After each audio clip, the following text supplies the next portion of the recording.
ছোট পর্দার পরিচিত অভিনেতা সিদ্দিকুর রহমানকে ঘিরে আবারও শুরু হয়েছে নতুন আলোচনা। আর সেই আলোচনার কেন্দ্রবিন্দুতে রয়েছেন তার প্রাক্তন স্ত্রী মডেল মারিয়া মিম। সম্প্রতি নিজের ভেরিফাইড ফেসবুক অ্যাকাউন্টে একটি পোস্ট করেন মারিয়া মিম। সেখানে তিনি লেখেন, ভণ্ড হুজুর ফেসবুকটা নোংরা বানায়। মাত্র এই কয়েকটি শব্দই যেন সামাজিক মাধ্যমে তৈরি করেছে তুমুল ঝড়।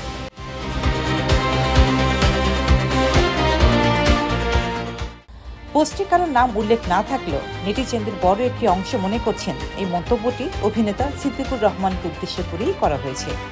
কারণ গত কয়েক মাস ধরে সিদ্দিকুর রহমানের জীবনযাপনও উপস্থিতিতে এসেছে বেশ পরিবর্তন। দীর্ঘ 11 মাস কারাভোগের পর চলতি বছরের 18 মার্চ মুক্তি পান তিনি। এরপর থেকে তাকে দেখা যাচ্ছে ধর্মীয় বেশভূষায়, মাথায় টুপি, মুখে দাড়ি এবং বিভিন্ন সাক্ষাৎকারে তিনি জানাচ্ছেন তিনি এখন ধর্মীয় অনুশীলনে বেশি মনোযোগী। এই পরিবর্তনের পর থেকে সামাজিক মাধ্যমে তাকে নিয়ে চলছে নানা আলোচনা। কেউ বলছেন তিনি বদলে গেছেন, আবার কেউ বলছেন এটা শুধুই লোক দেখানো।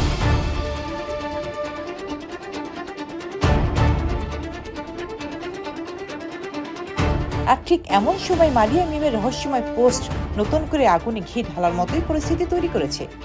পোস্টের কমেন্ট সেকশনও দেখা যাচ্ছে নানা প্রতিক্রিয়া। অনেকেই সরাসরি সিদ্দিকুর রহমানের নাম টেনে আনেন, আবার কেউ কেউ মনে করছেন অভিনেতার সাম্প্রতিক কিছু ভাইরাল ভিডিও ও বক্তব্যের প্রতিক্রিয়াতে এই পোস্ট দিয়েছে মারিয়া মিম।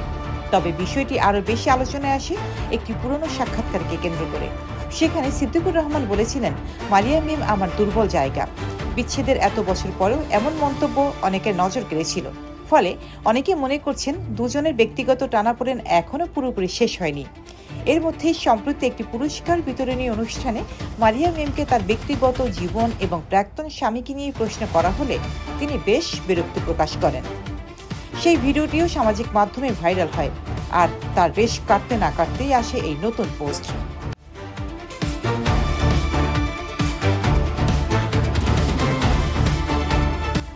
2012 সালে বিয়ে করেছিলেন সিদ্দিকুর রহমান ও মারিয়া মিম। দীর্ঘ 7 বছরের সংসার জীবনের পর 2019 সালে তাদের বিচ্ছেদ হয়। তাদের একমাত্র ছেলে আরশ হোসাইন বর্তমানে মায়ের সঙ্গেই থাকেন। তবে সব জল্পনার মাঝেও একটি বিষয় এখনো পরিষ্কার নয়, মারিয়া মিম আসলে কাকে উদ্দেশ্য করে এই পোস্টটি করেছিলেন, কারণ তিনি নিজেও এখনো এ বিষয়ে স্পষ্ট কোনো বক্তব্য দেননি। একটি ছোট্ট ফেসবুক পোস্ট, কিন্তু সেটি এখন শোবিজ অঙ্গনের সবচেয়ে বড় আলোচনার বিষয়।